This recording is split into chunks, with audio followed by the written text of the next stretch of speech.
আসসালামু আলাইকুম বন্ধুরা, দেখতেই পাচ্ছেন গণপ্রজাতন্ত্রী বাংলাদেশ সরকারের জেলা প্রশাসকের কার্যালয় চাঁদপুরের একটি নতুন নিয়োগ বিজ্ঞপ্তি প্রকাশিত হয়েছে।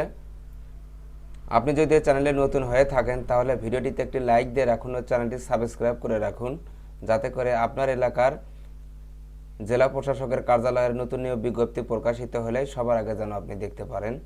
এখানে দেখুন পদের নাম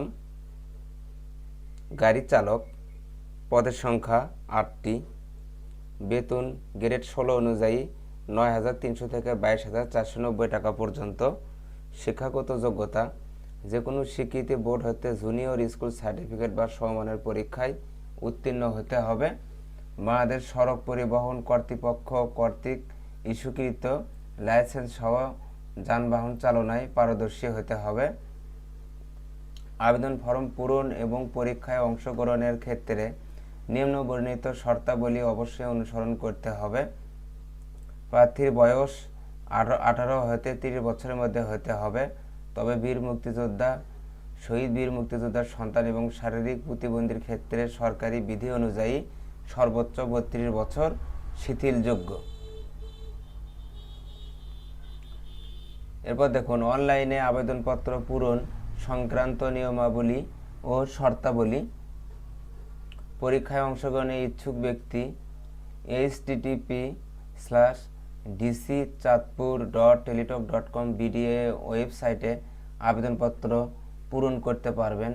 আবেদনের সময়সীমা নিম্নরূপ: অনলাইনে আবেদনপত্র পূরণ ও আবেদন ফি জমাদান শুরুর তারিখ ও সময় 21/5/2024 সকাল 10টা হতে অনলাইনে আবেদনপত্র জমাদানের শেষ তারিখ সময় 10/6/2024 বিকাল 5টা পর্যন্ত।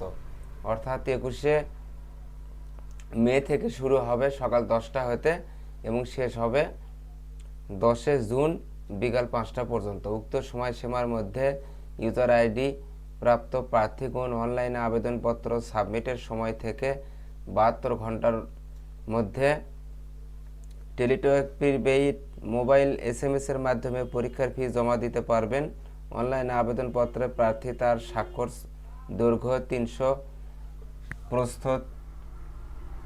80 পিক্সেল ও রঙিন ছবি দৈর্ঘ্য 300, প্রস্থ 300 পিক্সেল স্ক্যান করে নির্ধারিত স্থানে আপলোড করবেন।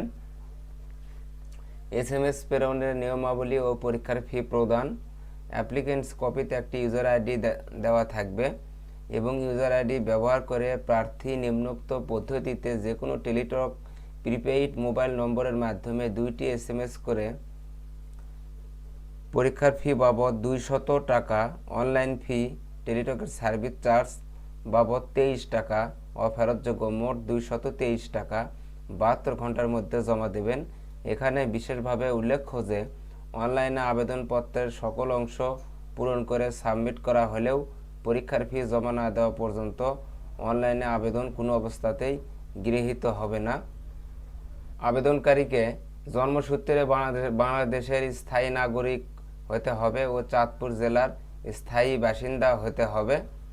অন্য জেলারগুলো হবে না, শুধুমাত্র চাঁদপুর জেলার স্থায়ী বাসিন্দাদের নিকট থেকে দরখাস্ত আহ্বান করা যাচ্ছে।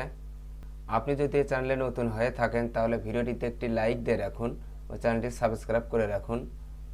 ধন্যবাদ।